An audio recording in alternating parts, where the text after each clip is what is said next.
Bonjour à tous, soyez les bienvenus sur la chaîne Transformation.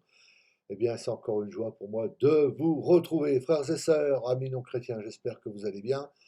En tout cas, aujourd'hui, un partage autour de la parole de Dieu, un sujet important, mais on se retrouve tout de suite après ça.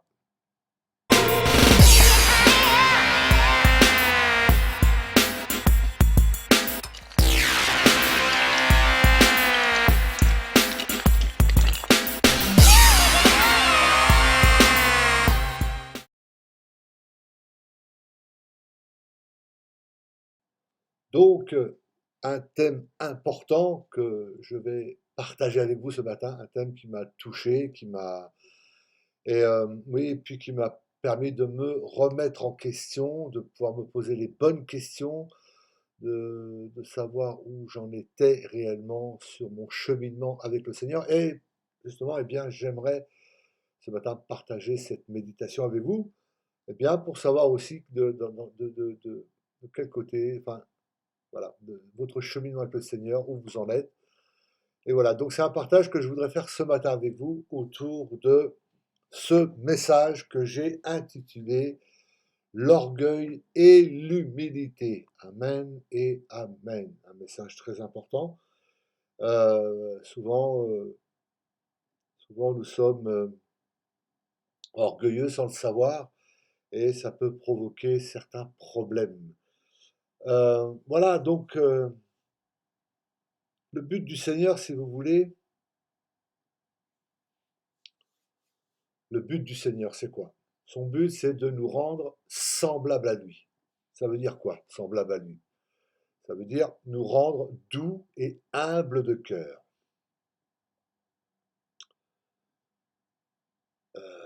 Et puis, alors, il y a la parole de Dieu nous montre, n'est-ce pas, qu'il y a des choses que nous faisons, des choses que nous faisons, qui sont poussées par l'orgueil.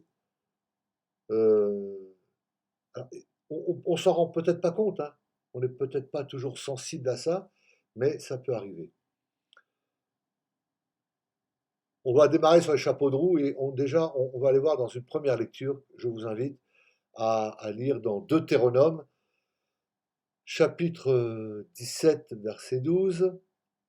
Il est écrit: L'homme qui par orgueil n'écoutera pas le sacrificateur placé là pour servir l'Éternel ton Dieu, ou qui n'écoutera pas le juge, sera puni de mort. Tu ôteras ainsi le mal du milieu de toi. Amen.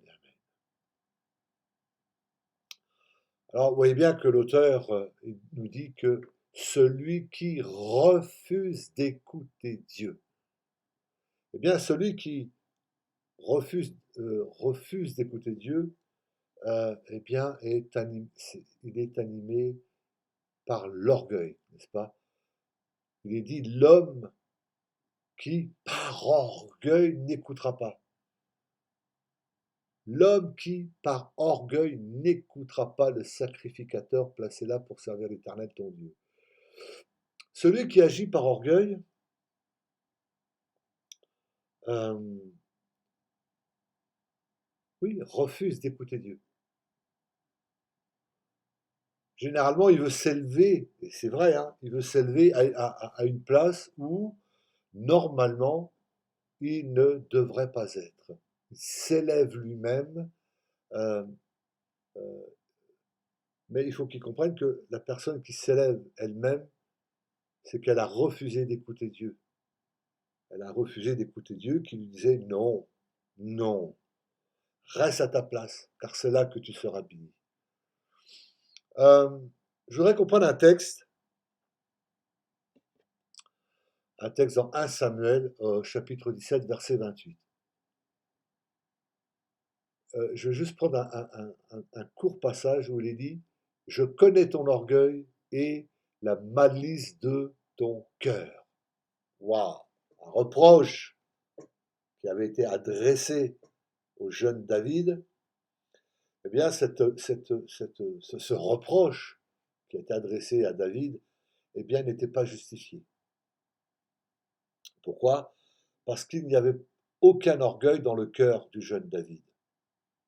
Il n'y avait aucun orgueil. Alors pourquoi son frère aîné, Eliab, lui parle-t-il ainsi? On va revoir un peu ce qui s'est passé. On va voir ce qui s'est passé un peu de temps avant. Dans le chapitre précédent, nous voyons en lisant 1 Samuel, euh, 1 Samuel 16, et notamment à partir du verset 1 à 13. Dieu a rejeté Saül. Dieu a rejeté Saül. D'accord? Et ensuite, Dieu a demandé au prophète Samuel de partir à Rama, de partir de Rama pour aller, pardon, excusez-moi, pour aller à Bethléem afin afin de donner l'huile d'onction à l'un des fils d'Isaïe. Alors les uns après les autres, les uns après les autres, pardon, excusez-moi. Donc Samuel a vu Eliab, le frère aîné, et il s'est dit, certainement, loin de l'Éternel est ici devant lui. Et Dieu dit à Samuel, ne prends pas garde à son apparence et à la hauteur de sa taille, car je l'ai rejeté. L'Éternel ne considère pas ce que l'homme considère. L'homme regarde à ce qui frappe les yeux, mais l'Éternel regarde au cœur. Et alors Dieu a dit à Samuel que non, ce n'était pas Eliab, mais c'était le jeune David qui, qu'il avait choisi. Il l'avait choisi pour qu'il reçoive cette onction. Au verset 12, il est dit, l'Éternel dit à Samuel, lève-toi, oins-le, car c'est lui. Samuel prit la corne d'huile éloignée au milieu de ses frères. Amen. Et donc là, le frère aîné, Eliab, euh, a gardé de la jalousie. Il a gardé de la jalousie à l'égard de David. Et évidemment, ça ne lui plaisait pas que eh bien, le petit dernier soit choisi par Dieu, alors que lui, en tant qu'aîné, aurait dû normalement être choisi d'après la loi juive. Alors, peu de temps après, lorsque David proclame devant l'armée d'Israël, hein, lorsqu'il est confronté, l'armée d'Israël est confrontée à Goliath, hein, ce géant Goliath, ben David va dire, mais qui est donc ce Philistin? C'est incirconcis pour insulter l'armée du Dieu vivant. Alors là, Eliab, il va s'enflammer de colère. Il va s'enflammer de colère contre David. Et il va lui dire, oui, je connais ton orgueil et ta malice et la malice de ton cœur. Voyez-vous? Et en disant cela, Eliab est en train de projeter sur David l'orgueil qui était dans son propre cœur. C'était son propre orgueil qui déformait sa vision des choses. Il ne voyait plus David comme il l'était, un jeune homme qui avait le cœur pur et qui voulait servir Dieu. Non, il le voyait avec son orgueil à lui, au travers de sa jalousie. Le psaume 10, verset 2, il dit, le méchant, dans son orgueil, poursuit les malheureux. Ils sont victimes des trames qu'il a conçues. Voilà, parce que le méchant poursuit un malheureux. Et quand un méchant poursuit un malheureux, il le poursuit à cause de l'orgueil. Voyez-vous, chaque fois que nous faisons du mal à un petit, à un faible, que nous poursuivons un malheureux, eh bien c'est l'orgueil qui nous pousse à le faire. C'est l'orgueil qui pousse à le faire. Jésus a dit, je suis quoi? Doux et humble de cœur. Jésus est venu pour sauver les malheureux. Donc, gardons-nous de poursuivre les malheureux. Et si nous l'avons fait, eh bien réalisons que c'est l'orgueil qui nous a poussé à le faire. On va aller dans le psaume 19, verset 14. Psaume 19, 14. Préserve aussi ton serviteur des orgueilleux qui ne domine pas sur moi. Alors, toute réaction, évidemment, de domination, eh bien, est une réaction d'orgueil. Et malheureusement, c'est tellement fréquent dans nos vies.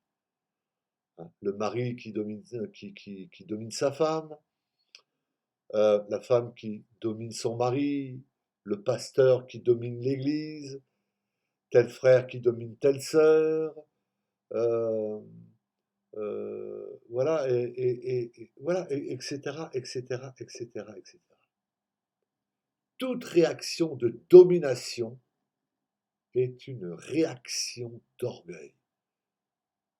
Celui qui domine veut contrôler. Ah oui. Mon ami, si tu as tendance à dominer, eh bien sache que tu es encore poursuivi par l'orgueil.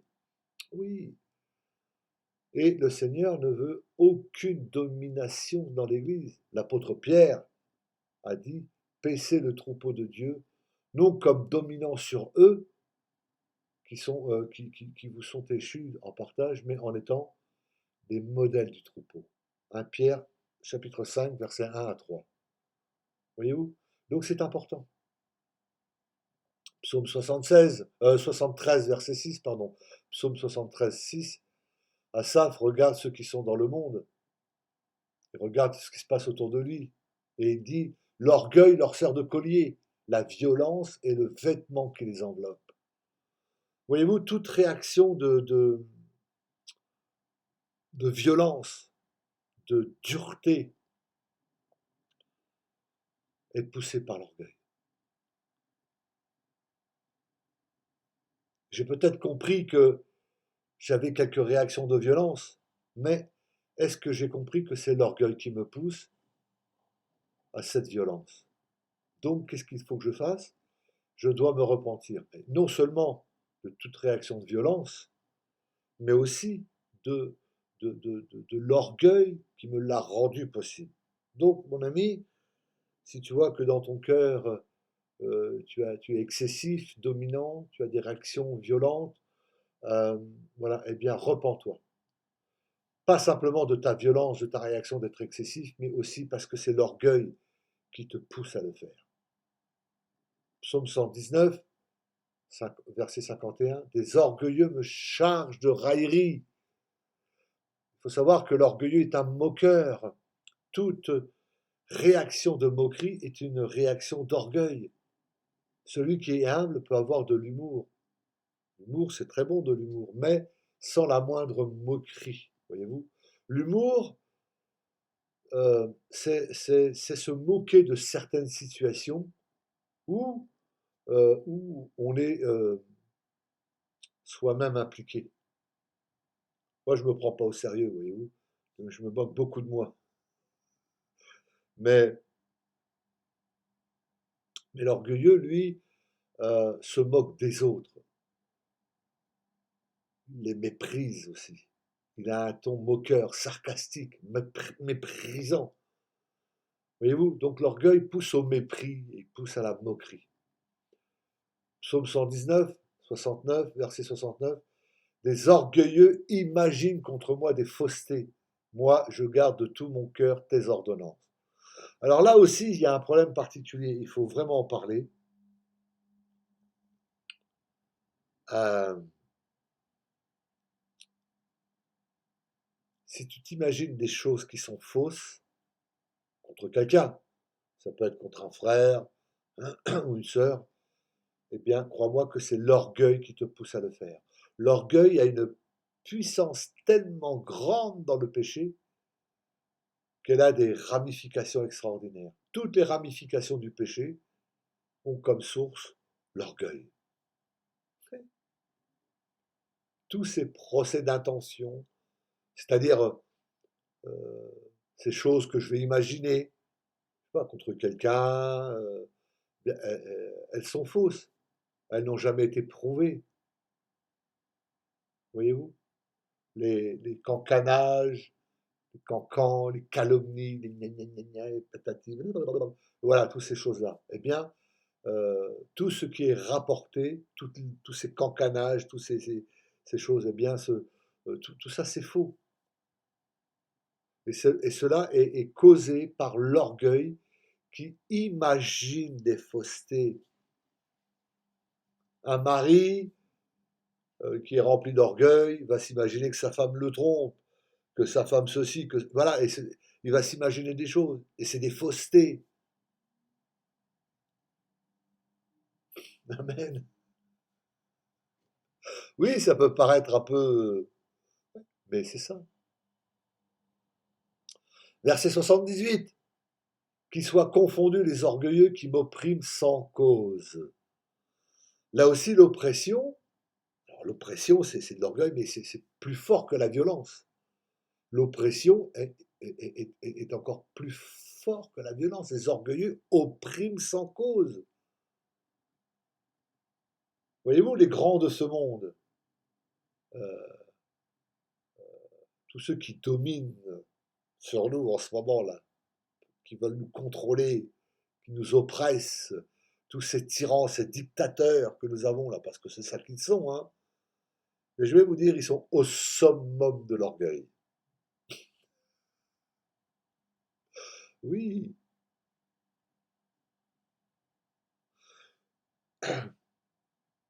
Marc, chapitre 10, verset 42. Jésus les appela et leur dit, vous savez que ceux qu'on regarde comme les chefs des nations les tyrannisent et que les grands les dominent. Donc il faut que nous veillons, euh, à ce que l'oppression ne se trouve pas dans nos foyers, dans nos églises, dans nos maisons. Combien d'hommes euh, euh, comment, combien d'hommes oppressent les femmes, et les femmes oppressent aussi leurs maris, hein, mais il y en a combien? Combien de pasteurs maintiennent l'Église dans une oppression? Je vais faire la... excusez-moi. Je, je vais faire la différence entre la violence et l'oppression. Parce que il faut que vous compreniez qu'il y a des oppressions qui sont subtiles et qui mettent un fardeau sur quelqu'un, alors qu'il n'y a pas forcément de violence apparente, hein. Un ordre donné dans un esprit de violence, eh bien c'est l'orgueil qui éclate comme une domination directe. Et ces oppressions sont causées par l'orgueil, je dirais, qui sont moins franches. Quand tu essaies de, quand tu essaies de mettre quelqu'un sous un esprit de culpabilité, quand tu fais la tête pendant 2 jours, que tu es en train de bouder, que tu es renfrogné, tout ça, eh bien, tu es en train de mettre une oppression sur un proche. Tout cela, eh bien, découle de l'orgueil. Tu es fâché avec ton épouse, tu es fâché avec ton époux, tu le boudes, tu, tu, tu, tu, tu, tu, tu veux lui faire plier le genou, voilà, tu veux l'amener dans ton truc. Eh bien, tout ça, c'est de l'orgueil. Tout ça découle de l'orgueil.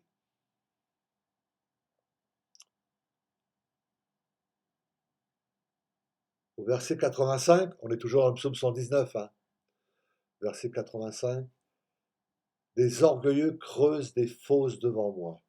Alors, l'orgueilleux, évidemment, creuse une fosse, creuse des fossés devant les innocents.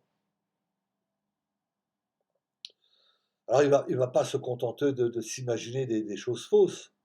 Non, il va creuser des pièges, il va creuser une fosse pour que l'innocent il tombe, et afin qu'il ne se relève plus. Le proverbe 13:10 dit, c'est seulement par orgueil qu'on excite des querelles. Voilà. Donc toutes les querelles, toute la seule cause de toute querelle, c'est l'orgueil. Oui, c'est l'orgueil. On retrouve, on retrouve la même déclaration dans le Proverbe 28 au verset 25. L'orgueilleux excite les querelles. Eh oui, l'orgueilleux excite les querelles. Il excite les querelles dans son couple, dans la famille, dans l'église, entre les pasteurs. C'est extraordinaire. L'orgueilleux excite les colères, les querelles, pas les colères, les querelles. Au chapitre 30, verset 32, toujours dans les Proverbes, si l'orgueil te pousse à des actes de folie. Si l'orgueil te pousse à des actes de folie. Ce qui nous donne aussi que l'orgueil peut pousser des personnes à commettre des actes de folie, des trucs de fou, quoi. Dans Jérémie 49, 16, ta présomption, l'orgueil de ton cœur t'a épargné. L'orgueil égare l'orgueil égare les gens. L'orgueilleux a perdu son chemin. Il ne sait plus où il est. Il est tellement rempli d'orgueil, il est tellement sûr de lui, il est tellement... Voilà. Ézéchiel 16,49. Voici quel a été le crime de Sodome, ta sœur. Elle avait de l'orgueil. Elle vivait dans l'abondance et dans une insouciante sécurité. Voilà encore une autre conséquence de l'orgueil. C'est d'être dans cette insouciante sécurité, de croire qu'on est déjà en sécurité. Alors on peut être dans une véritable sécurité. La véritable sécurité que nous avons, c'est l'assurance de notre salut, évidemment. L'assurance que l'on est gardé par Jésus. Ça, c'est la vraie sécurité. Parce que, on est dans l'humilité. Mais l'orgueilleux, lui, se croit dans la sécurité. Alors qu'en fait, il est en danger de mort. Sodome disait, écoutez bien, hein, moi je risque rien, je suis bien, je suis dans l'abondance. Est-ce que ça vous rappelle pas quelque chose? Oui, exactement, l'église de Laodicée. Hein, cette fameuse église de Laodicée à qui Jésus a dit, parce que tu dis que je suis riche, je me suis enrichi, je n'ai besoin de rien, et parce que tu ne sais pas que tu es malheureux, misérable, pauvre, aveugle et nu, je te conseille d'acheter pour moi de l'or éprouvé par le feu, afin que tu deviennes riche, et des vêtements blancs, afin que tu sois vêtu, et que la honte de ta nudité ne paraisse pas, et un collier pour oindre tes yeux, afin que tu vois. Moi, je reprends et je châtie tous ceux que j'aime, et donc du zèle, et repens-toi. Ce que nous lisons dans Apocalypse, chapitre 3, verset 17. Voyez-vous, Jésus dit, repens-toi, humilie-toi. Et c'est ça qu'il nous faut, qu'il faut faire aujourd'hui. Et le Seigneur nous demande de le faire encore aujourd'hui. Habakkuk, chapitre 2, verset 5. L'orgueilleux ne demeure pas tranquille, il élargit sa bouche, il est insatiable. Oh là là, mon Dieu. Si tu n'es pas dans la paix, si tu n'as pas la tranquillité, si tu parles trop, si tu désires toujours en avoir plus, eh bien cela c'est de l'orgueil. C'est l'orgueil qui te pousse à faire tout cela. Voyez-vous, celui qui est humble, eh bien reste dans le calme, la paix, la tranquillité, comme Jésus l'était. Amen. Tu vois, si tu crains l'opinion, si tu crains l'opinion des hommes, si tu es timide, trop timide, eh bien, ça peut venir de l'orgueil. Donc, pourquoi? Parce que tu n'es pas dans la paix, parce que tu ne fais pas suffisamment confiance au Seigneur, parce que peut-être que tu as encore trop confiance en toi-même.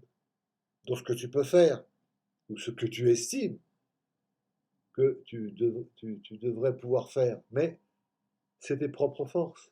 C'est avec tes propres forces que tu le fais. 1 Corinthiens 13,4. L'amour ne s'enfle point d'orgueil.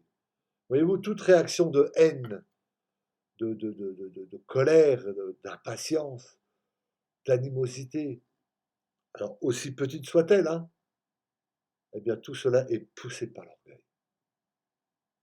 1 Timothée 6,3.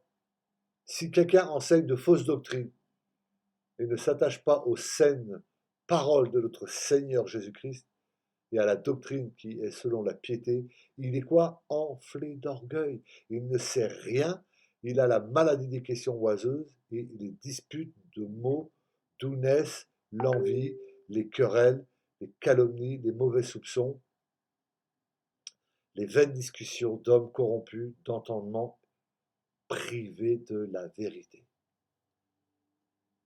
Voyez-vous, si quelqu'un est enflé d'orgueil, cela va se voir dans son comportement, à son attirance pour les fausses doctrines et à son attirance pour toutes les questions oiseuses, les blablabla, les disputes de mots, voyez-vous.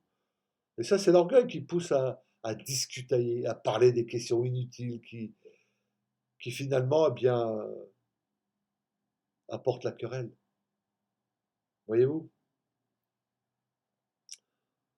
2 Timothée, chapitre 3, versets 1 à 5. 2 Timothée 3, chapitre 3, versets 1 à 5. Sache que dans les derniers jours, il y aura des temps difficiles, car les hommes seront égoïstes, amis de l'argent, fanfarons, hautains, blasphémateurs, rebelles à leurs parents, ingrats, irréligieux, insensibles, déloyaux, calomniateurs, intempérants, cruels, ennemis des gens de bien, traîtres, emportés, enflés d'orgueil, aimant le plaisir plus que Dieu, ayant l'apparence de la piété, mais rognant ce qui en fait la force. Éloigne-toi de ces hommes-là. Pardon. Éloigne-toi de ces gens-là. Paul dit bien que dans les derniers jours, plusieurs seront enflés d'orgueil. Et cela va, ben oui, va les pousser à commettre toutes sortes de péchés. Un orgueilleux qui a des responsabilités, c'est une calamité. Pour cela que le Seigneur dit qu'il ne faut pas confier des responsabilités à des jeunes convertis, parce qu'ils vont s'enfler d'orgueil. Proverbe 16-18, l'orgueil précède la chute. Voilà. La chute de l'orgueilleux, eh bien, c'est la mort éternelle. C'est la mort éternelle s'il n'y a pas de repentance et d'humilité, n'est-ce pas? Voyez-vous, Dieu ne va pas garder, euh, ne va pas garder de la chute. Dieu ne va pas garder de la chute l'orgueilleux qui ne veut pas se repentir, qui ne veut pas s'humilier. Voyez-vous, Dieu ne va pas garder de la chute cet orgueilleux. Dans Jacques 4,6, Dieu résiste aux orgueilleux. Quand Dieu résiste à quelqu'un, il est difficile, pour ne pas dire quasiment impossible, d'aller contre eux, d'aller contre ça. Non. On ne peut pas faire grand-chose. Quand Dieu nous résiste, cela veut dire qu'il y a, voilà, qu'on ne peut rien faire. Cela veut dire qu'il y a beaucoup de choses euh, qui ne pourront pas aboutir dans notre vie. Pourquoi? Parce que Dieu résiste aux orgueilleux. Dieu ne veut pas que l'orgueil reste dans ma vie. Dieu ne veut pas que l'orgueil reste dans ta vie, mon ami. Tous ceux qui ont chuté l'ont fait par orgueil. Alors, après avoir lu ces versets et vu que la parole de Dieu dit sur l'orgueil et ses conséquences, le Seigneur nous montre à chacun d'entre nous jusqu'où peuvent se cacher les racines d'orgueil dans nos vies. Moi, je le réalise pour ma propre part. Et je prie en disant, Seigneur, eh bien, montre-moi, en lisant ces versets, où peuvent se cacher les racines d'orgueil. Parce que je ne veux plus qu'il y ait une seule racine en moi. Je ne veux plus qu'il y ait de racines d'orgueil dans ma vie. Parce que je veux être comme le Seigneur. Je cherche à devenir comme le Seigneur, c'est-à-dire humble et doux de cœur. Parce que je veux faire l'œuvre du Seigneur, comme lui le veut, sans danger, sans danger euh, euh, pour le Seigneur, pour moi et pour les autres. C'est pour ça qu'il est, d'une plus haute importance. Il est d'une plus haute importance que nous puissions prendre conscience de ce péché d'orgueil dans notre vie. Et puis l'appeler tel qu'il est, et d'arrêter de dire, bah non, moi, bah non, oui, je suis peut-être charnel, c'est normal, comme tout le monde. Hein, non, non, non, non, non, on peut pas. Oui, je suis un peu charnel. Ouais, c'est normal, comme tout le monde l'est, un petit peu, hein. Mais non, non, non, on peut pas dire ça. On ne peut pas dire ça, c'est pas possible. Seigneur, je reconnais que c'est de l'orgueil, je réalise que je suis en train de préparer ma chute. Oh Seigneur, je veux régler cela d'une manière radicale devant toi. Voilà ce qu'il faut faire. C'est ça. Amen. Alors comment régler le problème d'orgueil? Je vais vous donner un certain nombre de versets qui nous montrent la solution de Dieu à ce problème de l'orgueil. Et heureusement, heureusement, il y en a une, hein, heureusement. Heureusement qu'il y a des solutions. Alléluia. Oui, il y a des solutions. Gloire à Dieu. Merci Seigneur. Dieu nous donne la solution. Et, on peut régler le problème de l'orgueil tout d'abord en nous humiliant, pardon, en devenant humble. Et quand on est devenu humble, il n'y a plus de place pour l'orgueil. Proverbe 22,4. Le fruit de l'humilité, de la crainte de l'Éternel, c'est la richesse, la gloire de la vie. Voyez-vous, ce verset associe l'humilité à la crainte de l'Éternel. C'est ça l'humilité. De même que l'orgueilleux refuse d'écouter la voix de Dieu, eh bien celui qui est devenu humble a un cœur ouvert à la parole du Seigneur. Il a la crainte de l'Éternel, contrairement à l'orgueilleux. Sophonie 2,3. Cherchez l'Éternel, vous tous humbles du pays, et pratiquez ses ordonnances. Recherchez la justice, recherchez l'humilité. Peut-être serez-vous épargnés au jour de la colère de l'Éternel. Voyez-vous, les gens qui se tiennent dans l'humilité, c'est, comme dit Sophonie, c'est vous tous humbles du pays. Les humbles du pays recherchent l'Éternel. Je vais passer du temps à chercher Dieu, à chercher mon Dieu. Je vais prier en disant, Seigneur, si je te cherche, c'est parce que je veux te connaître, parce que tu es la source de toute vie, et que tu me montres dans quel état je suis. Je ne veux pas faire semblant. Je ne veux pas faire semblant de le connaître. Je ne vais pas faire semblant de dire, oh, je connais l'Éternel. Non, mais non, non. Je vais le connaître. Je vais le connaître véritablement. Parce qu'il est écrit dans le psaume 36,9, auprès de toi est la source de la vie. Auprès de toi est la source de la vie. Je mettrai tout en œuvre, mais je vais chercher l'Éternel et je vais le trouver. Et je le trouverai. Parce que je sais qu'il est écrit, Hébreux 11,6, il est le rémunérateur de ceux qui le cherchent. Ah, voyez-vous, quand j'étais jeune chrétien, il y a eu un verset qui m'a beaucoup touché et qui a été le départ Ce verset a été le départ de ma recherche de connaître Dieu. Et on le trouve dans le proverbe, le psaume 14, pardon, verset 3. Du haut des cieux, l'Éternel regarde aux hommes pour voir s'il y a quelqu'un qui le cherche. Et donc, ce verset-là a été le détonateur pour que, dans ma recherche. Aujourd'hui, j'ai toujours cette soif de connaître Dieu. Je veux le connaître encore plus. J'ai appris à le connaître, mais j'ai appris une infime partie de ce qu'il est, ce qu'il représente. Et c'est déjà énorme, mais je continue à chercher parce que j'ai soif de Dieu. Parce il est le rémunérateur de ceux qui le cherchent. Acte 20, 18. Je me suis sans cesse conduit avec vous, servant le Seigneur en toute humilité, avec larmes et au milieu des épreuves.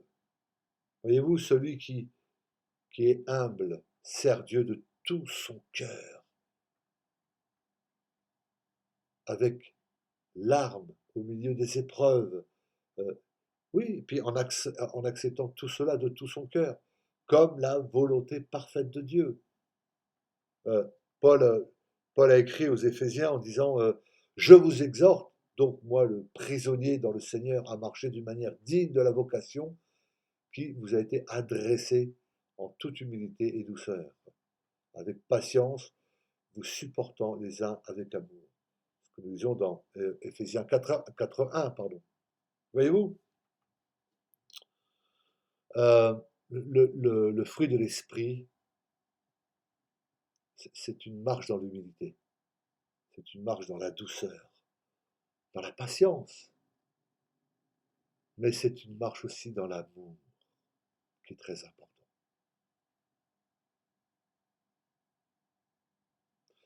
Si j'ai compris ce que je dois faire pour régler l'orgueil dans ma vie, eh bien, ce que je vais faire, j'amène à la croix, je vais amener à la croix toute racine d'orgueil. Toutes ces racines d'orgueil, je vais l'amener à la croix afin qu'elles soient crucifiées en Jésus-Christ. Et là, à ce moment-là, le Seigneur va me remplir de son esprit pour que je sois comme lui, doux et humble de cœur, rempli de patience et d'amour. Oh Seigneur, merci. Oui, alléluia. Philippiens, chapitre 2, verset 2. Rendez ma joie parfaite, ayant un même sentiment, un même amour, une même âme, une même pensée. Ne faites rien par esprit de parti ou par vaine gloire, mais que l'humilité vous fasse regarder les autres comme étant au-dessus de vous-même. Voyez-vous, il est possible que Dieu t'ait accordé quelque chose que d'autres qui sont autour de toi n'ont pas. Peut-être que le Seigneur t'a donné un don spécial, je ne sais pas, quelque chose. Il se peut que aussi, peut-être que le Seigneur aussi, euh, euh, il se peut que tu aies un ministère puissant, plus puissant que quelqu'un d'autre. Il se peut que tu aies des dons plus grands que quelqu'un d'autre. Tu peux avoir des talents que d'autres n'ont pas. C'est Dieu qui a tout donné. Il te l'a donné par grâce. Il te l'a donné pour le service. Et tu dois tout de même considérer les autres comme s'ils étaient au-dessus de toi. Eh oui, malgré tout ce que tu as pu reçu, que ce soit ton ministère puissant, les dons particuliers, regarde, il nous faut regarder, considérer les autres comme s'ils étaient au-dessus de nous. Voyez-vous, si chaque chrétien considérait les autres comme étant au-dessus de lui, ouais, ouais, ça marcherait beaucoup mieux dans l'Église. Ouais. Pourquoi? Parce que chacun serait humble. Et puis on accepterait de se dire les choses dans la vérité et d'écouter aussi ce que l'autre a aussi à nous dire. Donc, il faut que nous apprenions à regarder les autres comme étant au-dessus de nous. Colossiens 3,12. Revêtez-vous d'entrailles de miséricorde, de bonté, d'humilité, de douceur, de patience. Voyez-vous, nous devons nous-mêmes revêtir de cela. Dieu ne nous forcera pas. Il nous dit simplement, habille-toi du vêtement de l'humilité. Matthieu 11, 29. Prenez mon joug sur vous et recevez mes instructions, car je suis doux et humble de cœur, et vous trouverez du repos pour vos âmes. C'est une belle parole. Voyez-vous, quand nous donnons un conseil de la part du Seigneur, faisons-le comme le Seigneur le ferait, c'est-à-dire avec douceur, humilité.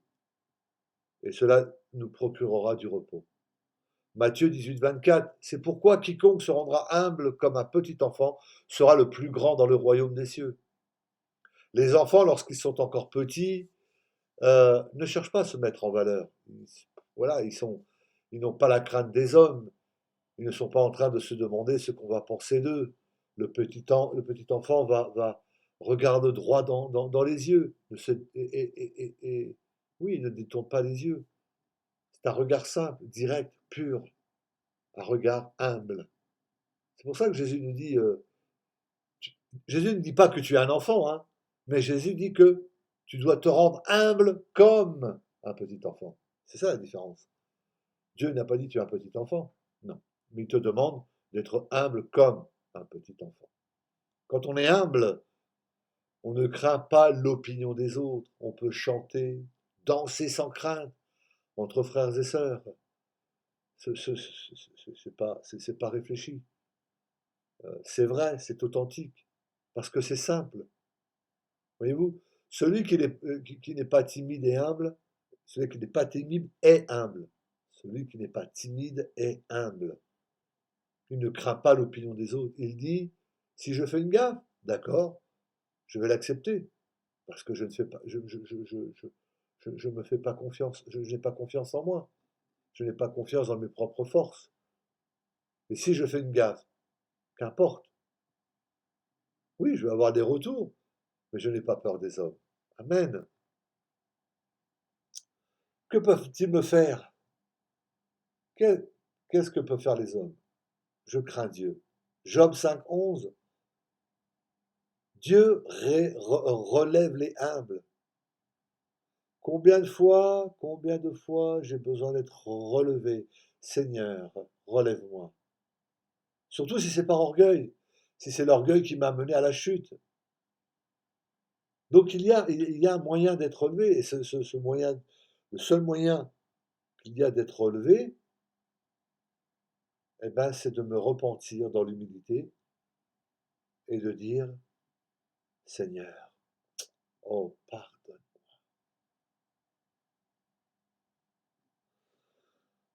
Si mon peuple sur lequel est invoqué mon nom s'humilie, prie, cherche ma face et se détourne de ses mauvaises voies, je l'exaucerai des cieux, je pardonnerai son péché et je guérirai son pays. De Chroniques 7,14. Voilà la toute première condition. C'est si mon peuple s'humilie. Il y a cette notion d'humilité, de s'humilier. Psaume 25,9. Dieu conduit les humbles dans la justice. Il enseigne aux humbles sa voie. Donc, voyez-vous, nous avons vu précédemment que l'orgueilleux s'égare. Il est perdu. Ici, dans ce texte-là, nous voyons que celui qui est humble, celui qui humble de cœur, reçoit les conseils de Dieu. Il reçoit les conseils de Dieu pour marcher dans la voie droite, dans cette voie juste, celle qui sauve de la perdition et qui amène à la vie éternelle. Vous comprenez? Pour cela, il faut rester humble, accepter de s'abaisser. S'abaisser volontairement, d'accepter d'être brisé par le Seigneur, d'accepter d'être à rien du tout, accepter d'être considéré comme des balayeurs du monde. Paul le disait, nous sommes devenus comme des balayeurs du monde, le rebut de tous. 1 Corinthiens 4,13. Donc, Tu vois, mon ami, si tu acceptes cela pour toi avec joie, Dieu va te conduire dans les voies de la justice. Si tu acceptes d'être brisé, si tu acceptes de t'humilier, de demander pardon, oui, le Seigneur, waouh, le Seigneur t'amènera dans des voies de la justice, dans des choses que tu ne penses même pas. Proverbe 3,34. L'Éternel fait grâce aux humbles. Il fait miséricorde, oui. Tu as commis des fautes, tu as commis des péchés, tu les as reconnus avec humilité devant Dieu. Tu as prié, tu t'es humilié, tu as demandé pardon au nom de Jésus-Christ. Eh bien, Dieu te fait grâce. L'Éternel fait grâce aux humbles. Apocalypse 3,10. Parce que tu as gardé la parole de la persévérance en moi, je te garderai aussi à l'heure de la tentation qui va venir sur le monde entier pour éprouver les habitants de la terre. Dieu me gardera parce que j'ai gardé sa parole. Dieu, mon ami, il faut que tu saches que Dieu te gardera parce que tu as gardé sa parole. Seules les personnes humbles, seuls les humbles peuvent garder la parole de Dieu. Lui, l'orgueilleux, non. Il ne garde pas la parole parce qu'il croit pouvoir trouver sa voie. Il croit trouver sa voie et la voie qu'il emprunte, c'est une voie sans Dieu. Et là, il pêche. Et malheureusement, il ne sera pas protégé à l'heure de la tentation qui vient sur le monde. Donc conservons la parole de Dieu dans l'humilité. Proverbe 29-23, l'orgueil d'un homme l'abaisse, mais celui qui est humble d'esprit obtient la gloire. Voilà, c'est merveilleux. Mais c'est beau, mais c'est beau.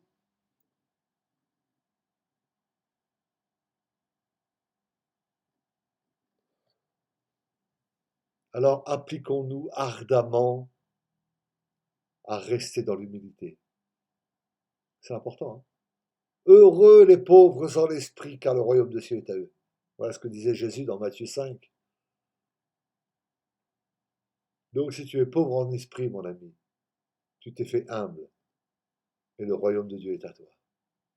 Ésaïe 57,15.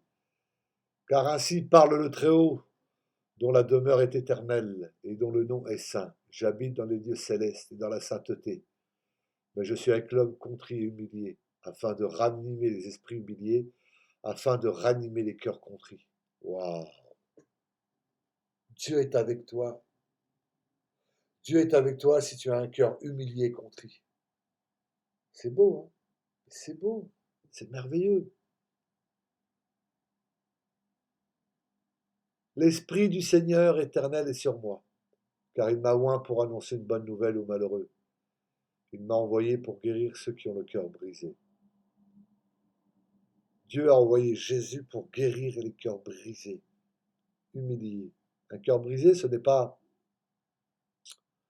un cœur qui s'élève, qui croit tout savoir, qui veut tout faire par ses propres forces. Non, non.